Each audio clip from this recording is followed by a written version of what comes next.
Quand il a dit il n'y a pas de capitaine dans les bateaux, toi tu te fâches pourquoi? Au Burkina, c'est Ibé, le seul capitaine. Au Mali, c'est Goïta, le seul capitaine.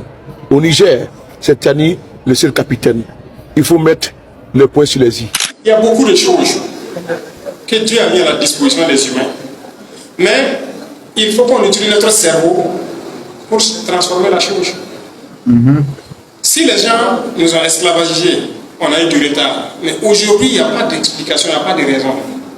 Il faut rattraper en copiant. Si nécessaire. Mon fils, sois béni. Que Dieu te protège. Tout ce que tu as dit, on savait où. Mais leur vengeance derrière là, beaucoup ne savaient pas.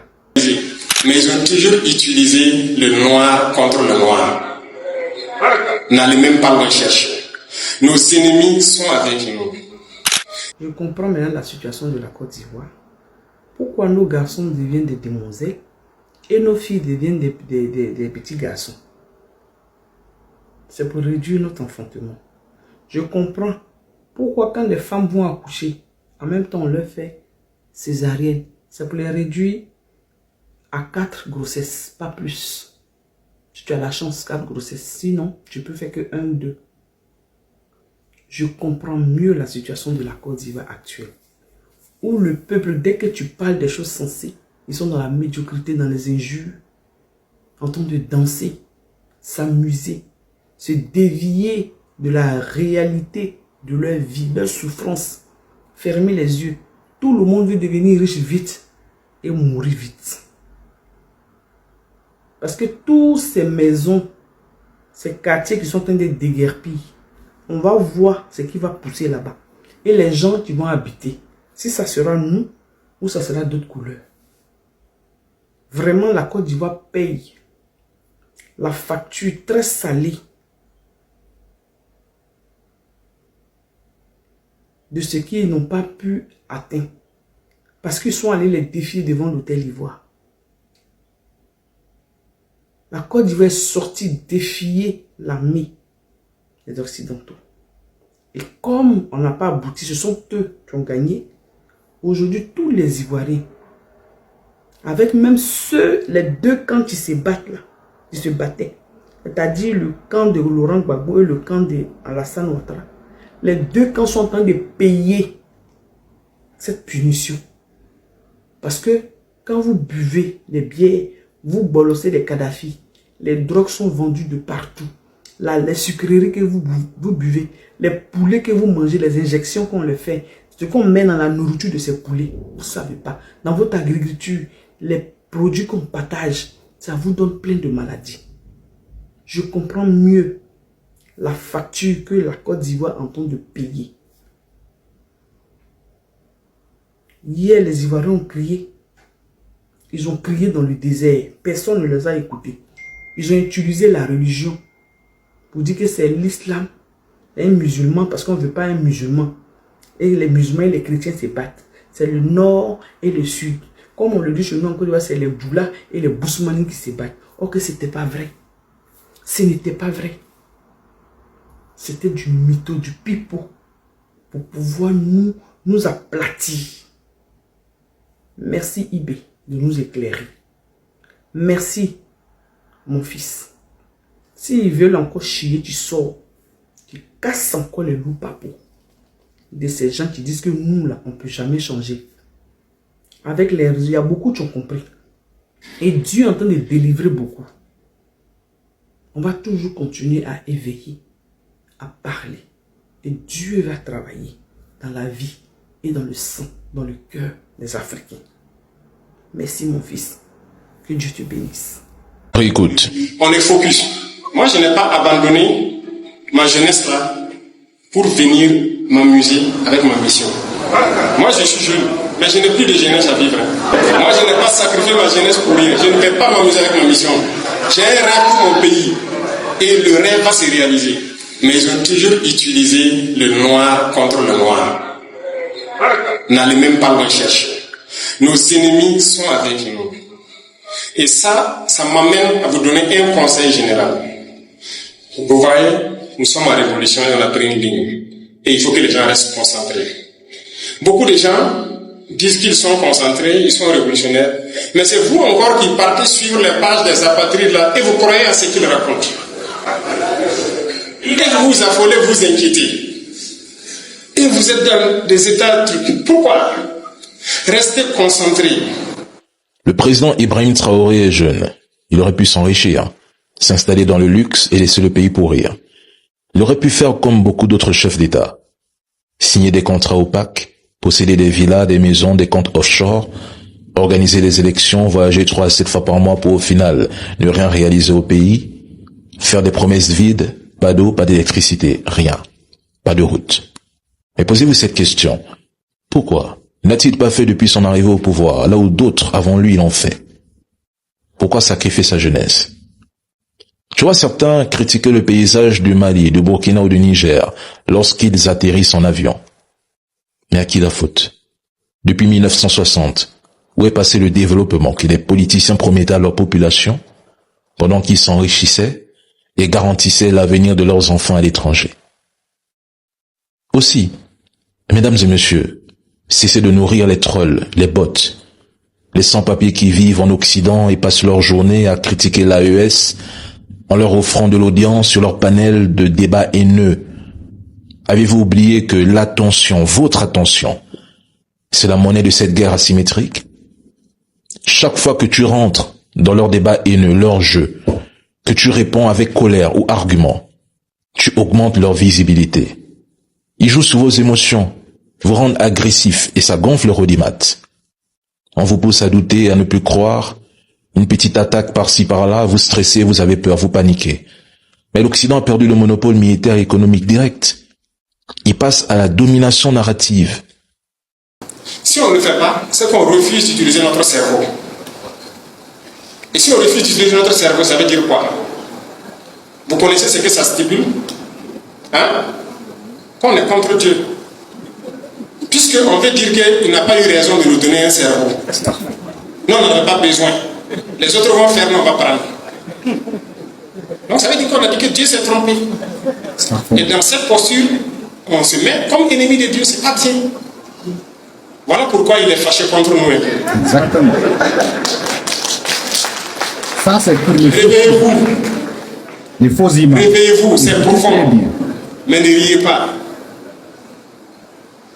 Il est fâché contre nous. Parce que les Noirs refusent d'utiliser leur cerveau. Exactement. On me dirait, oui, les Noirs ont créé des choses. Et puis après, ça y est où? L'effet tricolore, c'est un Noir qui a créé. Oui. Où est l'usine qui fabrique ça en Afrique? Tous les faits à Ouagadougou, c'était Sargent, c'est français. Le Noir a créé ça. On est malade.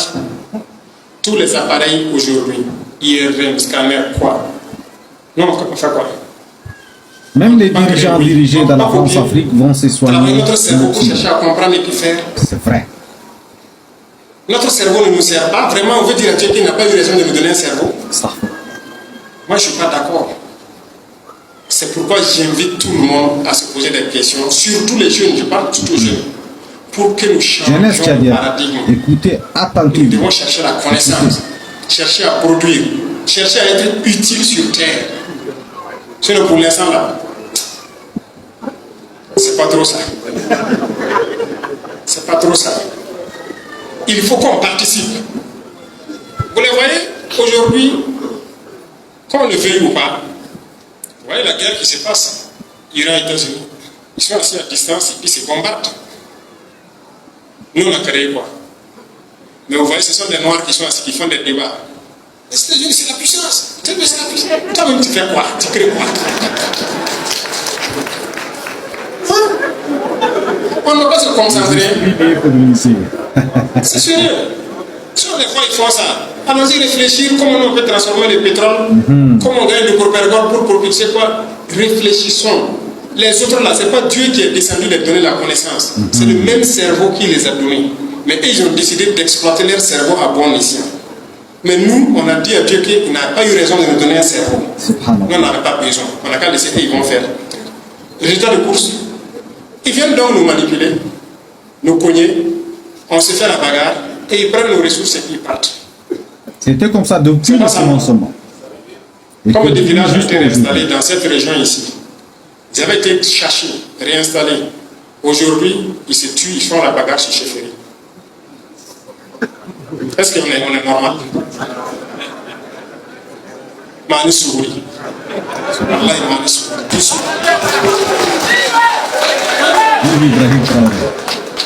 Non. C'est vrai, les politiciens aussi avaient gâté tout avant. Mais maintenant, c'est fini. On n'a pas besoin de se faire la bagarre sur ces choses-là.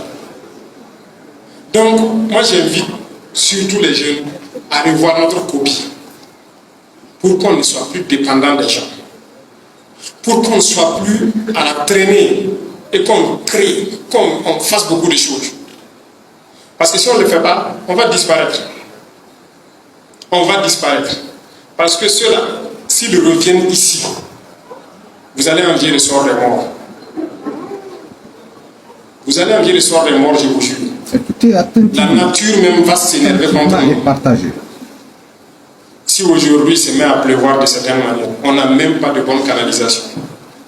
Ce que lui dit là, ça veut dire qu'il suffit que le ciel pleure plus que d'habitude. Actuellement, toutes nos villes sont parties. Il suffit que la terre se fâche et tremble un peu. À cause de la pluie, les gens parce qu'on n'a rien fait. Dieu a fait qu'on n'a pas ces catastrophes naturelles-là. Mais pourquoi on ne profite pas? Regardez aujourd'hui la situation géopolitique du monde. Les plus intelligents comprendront quelque chose. C'est la face de l'Afrique. Dieu a ouvert une fenêtre pour qu'on puisse s'en sortir. Il faut s'assumer psycho-idéologiquement et générationnellement. Et quand nous on fait l'effort de parler, de sensibiliser, l'enfant oui, les plus intelligents comprennent, mais vous verrez les idiots installés dans la tête africaine. Ils vont nous insulter, ils vont se moquer de nous. Parce qu'il y en a, il y a des nègres qui sont comme, vous voyez, les esclaves volontaires de la France. On a vu les nègres enchaînés sous des arbres. Leurs maîtres les maltraitent, la nuit ils partent les enchaîner sous les arbres, ils sont couchés là-bas. On dit on va aller les sauver. On fait tout le combat nécessaire, traverser les champs de mines, les barberies et tout. On arrive, on enlève les chaînes et on dit les gars suivez-nous, on va partir. Certains vont vous suivre. Il y a des nègres là. Il va crier, oh maître, il est venu me sauver. Viens remettre ma chaîne parce que je ne veux pas de problème. C'est ça. Il y a des nègres comme ça. Caca. Faites tout ce que vous voulez pour le déchaîner. Il va crier, oh maître, venez, venez. Il y a quelqu'un qui est venu pour me sauver ici, me déchaîner. Venez mettre la chaîne, moi je préfère rester avec vous. C'est malheureux. C'est ça que Kaka a fait. Et je parle à l'échelle de l'Afrique en fait. Quand il dit. C'est malheureux. Quand il dit qu'il a chassé les Français. Moi, j'ai failli ne pas naître à cause de l'effet de ces gens. Moi, ma grand-mère, selon ce que je sais de l'histoire, elle était presque, je dirais, la ménopause, mais elle a pu avoir 2 enfants. Puisqu'elle avait plus de 50 ans. C'était un miracle dans leur village. Pourquoi elle n'a pas pu enfanter tout? Parce que ces gens-là les avaient pris. Elle a connu la pénétration coloniale ici. Écoutez, les crimes de la France. Et c'était interdit de faire des enfants ou de se marier. Que continuent jusqu'à aujourd'hui. Ils ont tué presque tous les hommes du village. C'est une histoire familiale, personnelle, de son excellence. Donc moi j'ai failli ne pas naître à cause de leurs effets sur moi. Et j'étais très proche d'elle. Elle m'a raconté beaucoup de choses. Et j'ai vu sur son corps les traces de la maltraitance de ces gens-là. La violence. J'avais 10 ans quand elle est décédée en 98. Donc je vis les effets de la colonisation dans ma chair. Et vous êtes nombreux à connaître ça aussi. Mais certains encore continuent d'adorer leurs malfaiteurs d'hier. Malheureusement, comme Kaka. Ils les aiment plus que eux-mêmes, ils les aiment plus que leurs frères. C'est ce que je ne comprends pas. Exactement. Ces gens-là, il faut les combattre. Avec tous les moyens nécessaires. Il faut les combattre sans état d'âme. Exactement. Et on ne va pas tolérer ça. Non. Ce qu'ils ont fait hier à nos ancêtres, hier à nos grands-parents, ce qu'ils nous font aujourd'hui vivre à travers le terrorisme, si on ne se concentre pas, ce que leurs enfants vont faire vivre à nos enfants, ça sera pire que l'enfer. Exactement. Et nous, on ne souhaite pas ça. Donc, il faut se battre.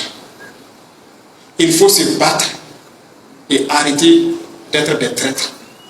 Des gens prêts à vendre leur pays ou je ne sais quoi. Il faut rester burkinabé et concentré. Dieu merci. Je dis encore Dieu merci. Nous avons de la chance. C'est qu'au bout de ces 4 ans, nous avons pu jauger que beaucoup de gens ont compris la portée de notre message, le sens de notre combat. Au Burkina ici, on est avec vous, capitaine. Et ceux-là qui continuent de sensibiliser, de militer, de faire comprendre, d'ouvrir les yeux aux gens, je vous félicite et je vous encourage à continuer. Notre responsabilité générationnelle. C'est la seule solution de faire comprendre aux gens que c'est possible. Et par nos actions, je pense que vous voyez que c'est possible. On peut y arriver. De toute façon, on va lancer des programmes bientôt et vous verrez. On va construire nos pays, on va construire nos villes, on va construire nos routes. Allah vous aide et vous protège. Quant au terrorisme, c'est la race humaine noire la plus maudite. Des gens qui, s'ils ne sont même pas en désaccord avec eux-mêmes, leur propre intelligence, c'est-à-dire s'ils avaient un petit peu de cervelle là, ils la laissent s'asseoir et puis se demander, puisque tu te lèves, tu viens tuer l'autre, c'est djihad doit te faire. C'est un cas, c'est ça non? Ok. La Kalachnikov que toi tu prends pour tuer l'homme, c'est toi qui as fabriqué. C'est pour un cas, il ne faut pas utiliser ça. Va faire ton couteau et puis tu viens. Ou bien tu tailles ton gourdin. Là, c'est toi qui as fait, c'est halal. Tu viens, on va combattre. Exactement. Les véhicules que vous roulez là, c'est pas pour vous. Et vous dites que vous faites du djihad pour tuer les caves. Vous voyez comment ils sont malhonnêtes. Et il y en a qui sont dedans conscients de ça. C'est leurs chefs qui savent que non, et ils sont dans un autre jeu. Mais les idiots qu'on tue en pagaille là, chaque fois que moi je regarde les échos du front, les nouvelles du front, ça ne me plaît pas de voir des noirs qu'on a tués. Mais ils ne méritent que ça. Ils ne méritent que ça. Est-ce que ça nous plairait de voir vraiment autant de cadavres? Mais ils viennent pour tuer. Dans la bêtise. Ils viennent écrire là, pourquoi peut-être qu'on a Dieu. Mais l'arme là, c'est pour un cafre qui a fait. La moto que tu roules, c'est un cafre. Si le mandat là, et même quand ça soit, il peut réfléchir. Et puis créer pour eux encore. Vous voyez comment on est là. Donc, cette espèce-là doit disparaître. Voilà pourquoi nos forces sont engagées et ils vont les éliminer jusqu'au dernier. Ça, c'est ça. Et le Burkina, c'est réel. Et ça ne va même pas tarder. Comme je l'ai dit, continuez à bosser dur. Nous avons fait des pas. Le Burkina. Mais, vous voyez, j'ai parlé de manière générale de l'Afrique. Ce ne serait pas judicieux que le Burkina seul avance comme il le fait. Mais avec vous. Ça devrait être un mouvement d'ensemble. Mais Haya, c'est notre limite ici. C'est ça le problème. Et quand on réalise beaucoup de choses, on fait beaucoup de choses, ça ne plaît même pas à certains de nos frères. Mais bon, quand cela le tient, moi je vous encourage à rester concentrés. Travaillez à ce que nous produisons soit ce que nous consommons, au vu de ce que je vous ai expliqué.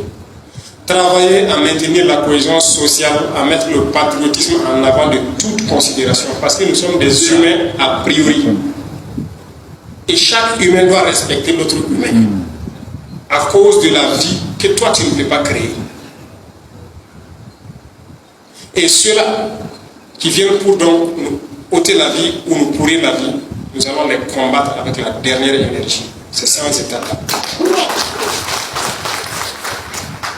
En plus de ça, le reste, que ce soit nos ressources, tout ce qu'il y a comme truc, soyez sûr d'une chose.